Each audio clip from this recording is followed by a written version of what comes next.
ओम शांति। आज से हम जो पुस्तक पढ़ने जा रहे हैं उस पुस्तक का नाम है वंदे मातरम। आज हम पढ़ेंगे दीदी मनमोहिनी जी के अनुभव। ब्रह्मा कुमारी दीदी मनमोहिनी जी ने सन 1937 में ईश्वरीय मार्ग को अपनाया था और आध्यात्मिक सेवार्थ तन मन धन समर्पित किया था। सन 1969 से 1983 तक वे ईश्वरीय विश्वविद्यालय की अतिरिक्त प्रशासिका थी। 28 जुलाई 1983 को उनकी योग यात्रा पूरी हुई और उन्होंने योग के अव्यक्त एवं विचित्र अनुभव करते हुए पार्थिव देह का त्याग किया। दीदी मनमोहिनी जी अपने अनुभवों में कहती है, मुझे नाज है कि मैं नंबर 1 गोपी हूँ। तो चलिए आज हम इसे पढ़ते हैं। दीदी मनमोहिनी जी ने अपना अलौकिक अनुभव इस प्रकार सुनाया है। सिंध में एक नामी गिरामी परिवार में मेरा जन्म हुआ था और जिस परिवार में मेरी शादी हुई वह भी बहुत नामी गिरामी था। लौकिक में हमारे परिवार का बाबा के परिवार में आना जाना होता रहता था। बाबा के प्रति हमारे परिवार में एक तरह का आकर्षण भी था। आप पूछेंगे क्यों? क्योंकि बाबा भक्ति करने में बहुत प्रसिद्ध थे। कई दिखावे की भक्ति भी करते हैं, लेकिन बाबा की भक्ति सच्ची और गहरी थी। भक्ति भावना, दानशीलता, उदारता और परोपकारिता को देख मुझे उनके प्रति आकर्षण होता था तथा लौकिक रिश्ता होने के कारण बाबा से मिलना जुलना भी होता रहता था। लौकिक माँ की इच्छा थी कि मेरे बच्चों की लेन देन बाबा के घर में हो, लेकिन ऐसा नहीं हुआ। दूसरे घर में हमारा रिश्ता हुआ। लौकिक जीवन में बहुत अमीर होते हुए भी मैं दुखी थी, इसीलिए इधर उधर सत्संग में ज़्यादा समय गुजारती थी। घर में हर प्रकार की सुख सुविधाएं थी। हर समय दान पुण्य आदि चलता रहता था। गीता और भागवत के प्रति मेरा बहुत प्यार था। इनको पढ़ने से क्या होगा यह पता नहीं था, लेकिन भागवत में जो गोपियों की कहानी है वह मुझे बहुत अच्छी लगती थी। रोज़ उसे पढ़ने का मेरा नियम था। मैं अपने अंदर भी उन गोपियों को देखती थी। मेरा लौकिक नाम भी गोपी ही था। गोपियों के साथ कृष्ण की लीला पढ़कर मेरी आंखों में आंसू आ जाते थे। गोपियाँ मुझे बड़ी प्यारी लगती थी। मैं सोचती थी कि गोपियाँ कैसे कृष्ण से मिलती होगी। इस प्रकार मेरा भक्ति का पाठ चलता था। बाबा के मस्तक पर लाइट का चक्र घूमते हुए देखा। एक दिन मेरी लौकिक माँ, जिसको यज्ञ में क्वीन मदर कहते थे, बाबा के पास गई।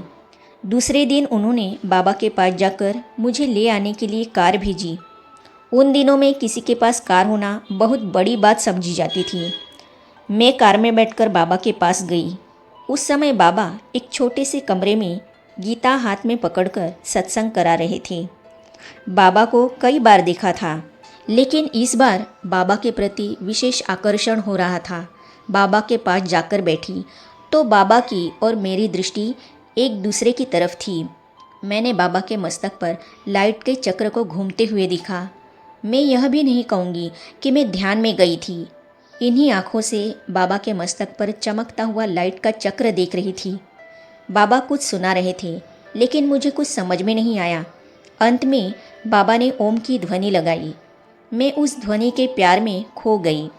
बाबा की आवाज़ में मन को डुबो देने वाला रस था। अभी तक भी मैं बाबा के मस्तक में उस चक्र को देख रही थी। उस ज्योति को देखते हुए भी मन में यही अनुभूति हो रही थी कि बाबा ही श्री कृष्ण हैं। सत्संग पूरा होने के बाद बाबा ने मुझसे पूछा कि सत्संग में क्या कुछ सुना। मैंने कहा, बाबा सुना, लेकिन मेरे मन में एक प्रश्न उत्पन्न हुआ है। बाबा ने पूछा, क्या? मैंने कहा, स्त्री को गुरु करने का अधिकार नहीं है ना? बाबा ने कहा, मैंने तो कहा ही नहीं कि तुम गुरु करो। बात बिल्कुल सही थी। बाबा ने कहा ही नहीं था कि गुरु बनाओ। फिर मैंने कहा, मैं कुछ ज़्यादा जानना चाहती हूँ। बाबा ने कहा, कल ओम मंडली में आना। दूसरे दिन गई तो किसी के मकान में बाबा सत्संग करने आए हुए थे। उस समय ओम मंडली नाम नहीं पड़ा था। मैं निर्धारित समय पर गई और बाबा के सामने जाकर बैठी। उस समय आज जैसे चित्र नहीं थे। बाबा ने कागज़ पर पेंसिल से देवलोक अर्थात सूक्ष्म लोक, मृत्युलोक अर्थात साकार लोक, ब्रह्मलोक का चित्र बनाया और मुझे समझाया। सुनते समय मुझे बाबा भी कृष्ण जैसे लग रहे थे। बाबा से सुनते सुनते मुझे दिल और जिगर से यह पक्का निश्चय हो गया कि भागवत में वर्णित गोपी मैं ही हूँ।